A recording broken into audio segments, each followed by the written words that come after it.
Vizag steel plant కార్మికుల కుటుంబాలని, చనిపోయినటువంటి బాధిత కుటుంబాలని పరామర్శించడానికి మాజీ ముఖ్యమంత్రి వైసీపీ అధినేత వైఎస్ జగన్మోహన్ రెడ్డి గారు ఈరోజు వెళ్ళారు. వైజాగ్ వెళ్ళారు, పరామర్శిస్తారు, ప్రభుత్వం మీద విమర్శలు చేస్తారు, అంతా బాగానే ఉంటుంది. కానీ ఒక రూపాయి సాయం చేస్తారా? చేయరు. వైఎస్ఆర్ కాంగ్రెస్ పార్టీ తరపున కానీ తన తరపున కానీ ఒక రూపాయి సాయం చేస్తారా? చేయరు. పరామర్శే లేట్ అయింది అనుకుంటే సరే, లేట్ అయితే అయింది, కానీ ఒక రూపాయి సాయం చేసి వస్తే మంచిది కదా. కానీ ఎట్టి పరిస్థితుల్లో జగన్మోహన్ రెడ్డి గారు అక్కడ సహాయం చేయరు.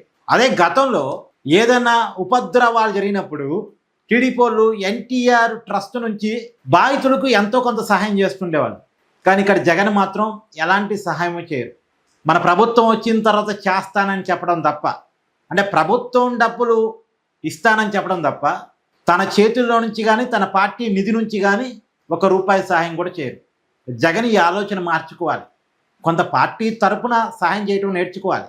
అవసరమైతే వైఎస్ఆర్ ట్రస్ట్ అని పెట్టి వైఎస్ఆర్ ట్రస్ట్ నుంచి అయినా ఏమైనా సహాయం చేయొచ్చుగా, అది చేయరు. అంటే మాటలు కాదు కదా, సహాయం కూడా అవసరం కదా. ఇక్కడ మీ అభిప్రాయాన్ని కామెంట్ చేయండి.